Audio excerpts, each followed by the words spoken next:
السلام على عباده الذين اصطفى أما بعد فقد قال الله تعالى في القرآن المجيد والفرقان الحميد فأعوذ بالله من الشيطان الرجيم بسم الله الرحمن الرحيم ولا تحسبن الذين قتلوا في سبيل الله أمواتا بل أحياء ولكن لا تشعرون صدق الله العلي العظيم وصدق رسوله النبي الأمين الكريم ونحن على ذلك لمن الشاهدين والشاكرين والذاكرين والحمد لله رب العالمين. تمام تعریفیں تمام کبریائی اور عبادتوں کے لائق اللہ رب العزت ہی کی واحد ذات سزاوار ہے جس نے آج کی ان ساعتوں میں ہم کو حیات صحت و عافیت اور نیک توفیق دے کر یہاں جمع فرمایا کہ ہم رب و رسول کے محبوبین کی باتیں سنیں اور کہیں. میں رب ذوالجلال کی بے پناہ انعام اور احسان و اکرام پر اس شخص کی طرح حمد و ثنا کرتا ہوں کہ اس بات پر یقین و ایمان کامل رکھتا ہے کہ اللہ رب العزت ہی کے قبضہ قدرت میں حیات و ممات، عزت اور ذلت، قضاء اور قدر ہے. اور گواہی دیتا ہوں اور رب کائنات اپنی ذات اقدس میں صفات کاملہ میں قدرت تامہ میں تنہا لا شریک ہے، ہمیشہ سے ہے اور ہمیشہ رہنے والا اور ہمیشہ اپنے بندوں پر رحم فرمانے والا ہے. ایسی گواہی دیتا ہوں کہ گواہی خود بروز قیامت گواہی دینے اور سننے والوں کے حق میں گواہی دے اور سابقہ گناہوں کی مغفرت کا ذریعہ بنتے ہوئے دل کے روشناس کا ذریعہ بن جائے. اور اس بات پر بھی گواہی دیتا ہوں کہ ہمارے آقا و مولا کل جہانوں کی جان و رحمت، وجہ تخلیق کائنات، معلم کائنات، ہادی کائنات محمد الرسول اللہ صلی اللہ تعالی علیہ وآلہ وسلم اللہ تعالی کی اللہ مخلوق میں سب سے اشرف افضل اولا و اعلیٰ ہے.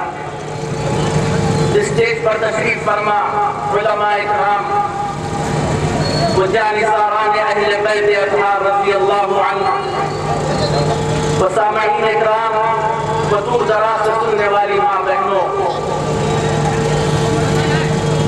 آج کا یہ جلسہ ہمارے سلسلے کا 5واں جلسہ ہے.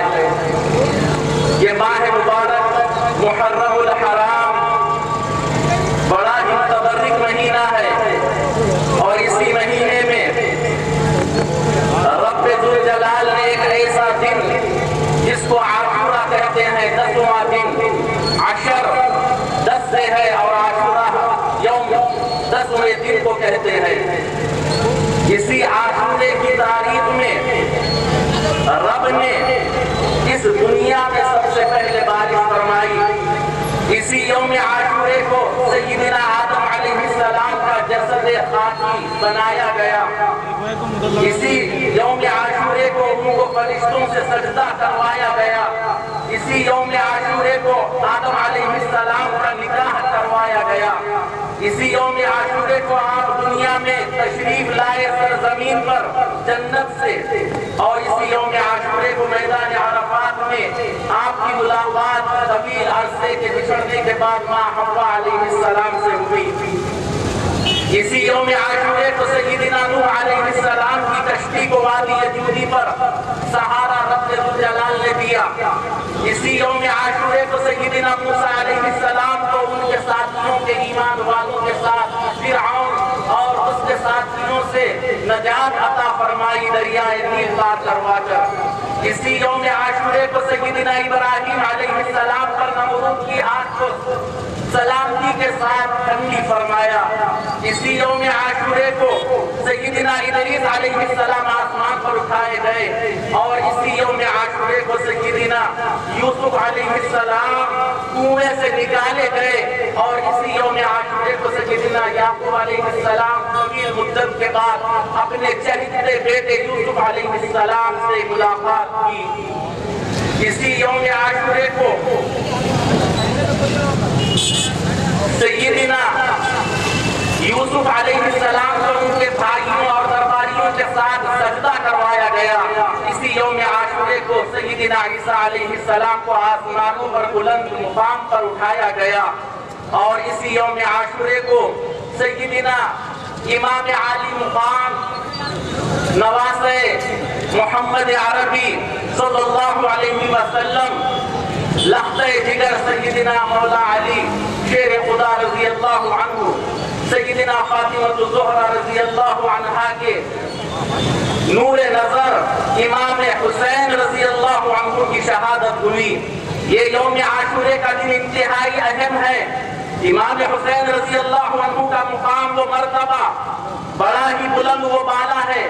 آپ اللہ کے پیارے محمد عربی صلی اللہ علیہ وسلم کے پیارے اور شہید نواسے ہیں، جن کے تعلق سے خدا صلی اللہ علیہ وسلم نے فرمایا کہ حسین مجھ سے ہے اور میں حسین سے ہوں، اور دوسرے مقام پر فرمایا کہ سیدنا حسن و حسین رضی اللہ عنہما جنت کے پھولوں میں سے ہے، اور ایک مقام پر فرمایا کہ سیدنا حسن و حسین رضی اللہ عنہما تمام ایمان والے جنتیوں کے نوجوانوں کے سردار ہیں۔ سیدنا امام حسن اور حسین رضی اللہ تعالی عنہما بڑے ہی بامرتبہ اور بلند و اعلیٰ رفعت والے اللہ کے نبی کے چہتے اور اپنے والدین کی شجاعت اور اپنے ماں کی پاک بازی لیے ہوئے اس دنیا کو وہ مقام وہ مرتبہ دیا ہے، دین حق کو زندہ کیا ہے اور دین حق کو بچایا ہے۔ سیدنا امام حسین رضی اللہ عنہ کی ولادت بسعادت سے شنبہ 5 شعبان المعظم 4 ہجری کو مدینہ طیبہ میں ہوئی۔ جب حضرت سیدنا امام حسین رضی اللہ عنہ کی ولادت ہوئی تو حضور صلی اللہ علیہ وسلم نے آپ کے کان مبارک میں اذان فرمائی اور حضور صلی اللہ علیہ وسلم نے آپ کا نام حسین رکھا۔ حسن اور حسین یہ دونوں نام اہل جنت کے ہیں۔ قبل اسلام کے عرب میں یہ دونوں نام نہیں رکھے گئے تھے۔ حضور صلی اللہ علیہ وسلم نے اپنے لاڈلے نواسوں کے ناموں کو اہل جنت کے ناموں میں سے رکھا۔ روایت میں آیا ہے کہ حضور صلی اللہ علیہ وسلم کی چچی جان حضرت ام الفضل بنت حارث رضی اللہ عنہما بیان فرماتی ہے کہ وہ سرکار دو عالم صلی اللہ علیہ وسلم کی بارگاہ میں حاضر ہو کر عرض کی کہ یا رسول اللہ صلی اللہ تعالی علیہ وآلہ وسلم، میں نے آج رات ایک خوفناک خواب دیکھا ہے۔ سرکار کل جہاں محمد عربی صلی اللہ علیہ وسلم نے ارشاد فرمایا کہ کیا خواب دیکھا ہے بیان کرو۔ آپ نے ارشاد فرمایا کہ میں نے دیکھا گویا آپ کے جسد اطہر یعنی جسم اطہر سے ایک ٹکڑا کاٹ دیا گیا اور میری گود میں رکھ دیا گیا۔ حضور صلی اللہ علیہ وسلم نے ارشاد فرمایا کہ تم نے بہت اچھا خواب دیکھا ہے، انشاءاللہ تعالی فاطمہ الزہرا رضی اللہ عنہا میری بیٹی کو صاحبزادے تولد ہوں گے اور وہ آپ کی گود میں آئیں گے۔ چنانچہ ایسا ہی ہوا۔ حضرت سیدنا فاطمہ الزہرا رضی اللہ عنہا کو جب حضرت سیدنا امام حسین رضی اللہ عنہ تولد ہوئے اور آپ کی چچی جان کے گود میں آئے، جیسا کہ حضور اکرم صلی اللہ علیہ وسلم نے بشارت دی تھی۔ پھر ایک روز آپ فرماتی ہیں کہ میں حضور صلی اللہ علیہ وسلم کی خدمت بابرکت میں حاضر ہوئی اور حسین رضی اللہ تعالی عنہ کو آپ کے گود بابرکت میں پیش کیا۔ پھر اس کے بعد کیا دیکھتی ہوں کہ سرکار کل عالم محمد عربی صلی اللہ علیہ وسلم کے چشمان اقدس اشکبار ہے، آپ کے آنکھوں مبارک سے آنسو بہ رہے ہیں۔ یہ دیکھ کر میں نے عرض کیا یا رسول اللہ صلی اللہ علیہ وسلم میرے ماں باپ آپ پر قربان، اشک باری کا سبب کیا ہے؟ آپ کے آنسو کیوں بہہ گئے؟ حضور صلی اللہ علیہ وسلم نے فرمایا جبرائیل علیہ السلام میری خدمت میں آئے اور عرض گزار ہوئے کہ ان قریب میری امت کے کچھ لوگ میرے اس بیٹے یعنی حسین رضی اللہ عنہ کو شہید کریں گے۔ میں نے عرض کیا سرکار کیا وہ اس شہزادے کو شہید کریں گے؟ سرکار دو عالم صلی اللہ علیہ وسلم نے ارشاد فرمایا ہاں، اور جبرائیل امین علیہ السلام نے اس مقام کی سرخ مٹی میری خدمت میں پیش کی۔ حضرت امام حسین رضی اللہ عنہ کی مبارک زندگی مسلمانوں کے لیے بالخصوص ہمارے اہل سنت والجماعت کے لیے مشعل راہ ہے کہ آپ نے میدان کربلا میں حق و صداقت کے اعلیٰ اصولوں کی پاسبانی کی، اسلامی و انسانی اقدار کو فروغ دیا اور باطل و غاصبانہ نظریات کو پستہ کر دیا۔ آپ حسین رضی اللہ عنہ کی شہادت عظمیٰ اسلامی تاریخ کا سنہرا باب ہے جس کے ذریعے انسانیت کو ایک آفاقی پیام ملتا ہے، جس کی یاد تازہ کر لینے میں حق پرستوں کی ہمت بڑھتی ہے اور اللہ کی راہ میں کوشش کرنے کا جذبہ پیدا ہوتا ہے اور صبر و رضا کا درس ملتا ہے۔ اور ان اشعار کے ساتھ میں اپنی اس خطبہ استقبالیہ کو سمیٹتا ہوں کہ انہیں نبی کی محبت تلاش کرتی ہے۔ غور سے سماعت فرمائے، انہیں نبی کی محبت تلاش کرتی ہے، انہیں علی کی محبت تلاش کرتی ہے، انہیں نبی کی محبت تلاش کرتی ہے، انہیں علی کی محبت تلاش کرتی ہے۔ زمانے والے تو جنت تلاش کرتے ہیں، زمانے والے تو جنت تلاش کرتے ہیں، حسین والوں کو جنت تلاش کرتی ہے، حسین والوں کو جنت تلاش کرتی ہے۔ سیلاب دیکھتا ہوں تو آتا ہے یہ خیال، سیلاب دیکھتا ہوں تو آتا ہے یہ خیال، پانی بھٹک رہا ہے تلاش حسین میں، پانی بھٹک رہا ہے تلاش حسین میں۔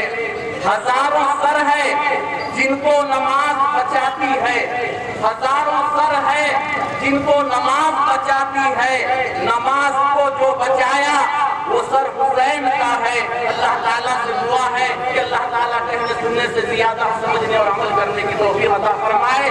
جب تک یہ اللہ رسول اور اہل بیت رسول اور اولیاء امت رسول کی محبت میں جیے، اسی میں سوئیں، اسی میں حشر میں جاگے۔ اللہ تعالیٰ سے دعا ہے کہ اس انتظامی کمیٹی بالخصوص نوجوانوں کے اس انعقاد کرنے کو جنہوں نے بھی اس میں دامن درہم حصہ لیا ہے، اللہ تعالیٰ ان کی اس کاوشوں کو پر نور فرماتے ہوئے قبول فرمائے اور اس کا بہتر بدلہ دنیا و آخرت میں عطا فرمائے۔ بالخصوص پولیسی انتظامیہ سے بھی میں مشکور ہوں کہ انہوں نے بھی بڑی تہ دل سے ہمارے انتظام میں مدد کر رہے ہیں، اور بالخصوص اس اہل محلہ کے نوجوانوں سے میں مشکوری بیان کرتا ہوں کہ ان کا شکر گزار ہوں کہ انہوں نے پوری ہمت افزائی کے ساتھ اس جلسے میں منعقد کرنے میں حصہ لیا ہے۔ اللہ تعالیٰ دو جہاں کی سعادتیں ہم کو اور ان کو نصیب فرمائے۔ آمین وآخر دعوانا ان الحمدللہ رب العالمین۔